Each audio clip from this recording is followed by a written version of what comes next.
السلام علیکم ورحمۃ اللہ وبرکاتہ۔ خیر مقدم ہے آپ کا فدا نامے میں۔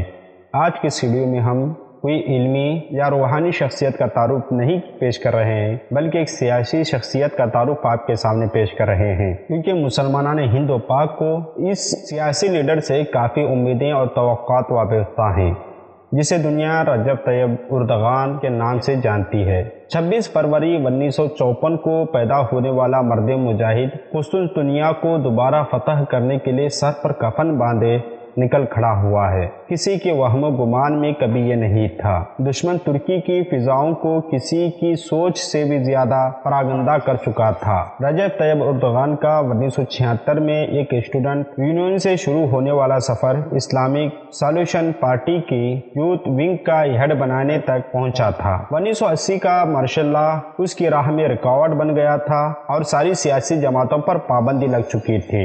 رجب طیب اردغان 1994 میں استنبول یعنی قسطنطنیہ کے میئر الیکٹ ہوئے تو پہلا فوکس عوامی مسائل، جس میں ٹریفک، پانی اور ماحولیاتی آلودگی جیسے مسائل پر دیا۔ خوش اسلوبی سے ساری مسائل نمٹائے اور اسلام پسندوں کو ایک چھتری تلے جمع کرنے کی مکمل کوششیں جاری رکھی۔ 1997 میں ایک اسلامک نظم پڑھنے پر اس مرد مجاہد کو 10 مہینے کے لیے جیل بھیج دیا گیا۔ 2001 میں ساری اسلامی پارٹیز پر پابندی لگی تو اپنی جماعت بنا کر میدان میں کود پڑا، جب ساری عدلیہ اور ملٹری اسلام کے نام سے شدید متنفر اور بغض رکھتی تھی۔ 2002 میں اللہ پاک نے اس مرد مجاہد کی پارٹی کو اکثریت دلوا دی، لیکن عدلیہ نے طیب اردغان پر اسلامی ذہن رکھنے کی وجہ سے پابندی لگا رکھی تھی، لہٰذا یہ پارلیمنٹ میں نہ آ سکا۔ 2003 میں پارلیمنٹ کے قرارداد سے واپسی ممکن ہوئی تو وزیر اعظم بنے، لیکن صدارت ابھی بھی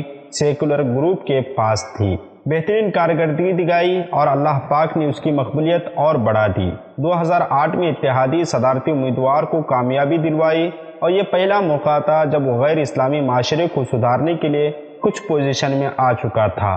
یہ ایسا معاشرہ تھا جہاں سر پر دوپٹہ اسکارف لینے کو گناہ سمجھا جاتا تھا، عدالتیں اس کام پر سخت سزائیں سناتی تھیں، شراب ہر جگہ قانونی تھی، مخلوط LGBT پروگرام منعقد ہو رہے تھے اور دشمن اپنے حساب سے مسلمانوں سے قسطنطنیہ یعنی استنبول واپس لے چکا تھا۔ 2007 میں جب صدارتی الیکشن ہوا تو 3 لاکھ سیکولر مغربی ایجنڈے کے پیروکار اس کے خلاف انقرہ میں اکٹھے ہوئے اور ہفتوں تک لاکھوں لوگوں کو اس کے خلاف سڑکوں پر نکالا گیا۔ احتجاج کا ختم نہ ہونے والا سلسلہ چل پڑا۔ انہیں ڈر تھا کہ اگر یہ کامیاب ہو گیا تو اتنے سالوں کی محنت بیکار چلی جائے گی۔ اتنی شدید مخالفت کے باوجود اللہ پاک نے اس مرد مجاہد کو کامیابی دلوائی اور 2011 میں شراب کی پروموشن اور اس کے مختلف مواقعوں پر اور اس کے سیل پر پابندی لگا دی، جو کہ عدلیہ نے قائم رہنے نہ دی۔ 2013 میں سر پر اسکارف لینے کی پابندی کو ختم کروایا، جس کے خلاف ہزاروں لوگ سڑکوں پر نکل آئے۔ مغرب اپنے قدم جما چکا تھا، بے راہ روی عام تھی، LGBT پروگرامز پر پابندی لگوانا اور سر پر دوپٹے کی اجازت دینا اور شراب پر پابندی اس کا قصور بن گیا۔ LGBT کیا ہے آپ گوگل میں سرچ کریں تو آپ کو پتہ چل جائے گا۔ آپ سے درخواست ہے کہ آپ ہمارے اس چینل کو سبسکرائب کریں، ویڈیو کو لائک شیئر کریں، اگر پسند نہ آئے تو ویڈیو ڈس لائک کریں۔ الغرض پوری دنیا کے مسلمانوں کے حق میں بولنا اور ان کے لیے عملی جد و جہد کرنا اپنے اوپر رجب طیب اردغان نے لازم کرنے کی وجہ سے امریکی پٹو اسلامی ممالک بھی اس کے خلاف سازشوں میں مصروف ہو گئے۔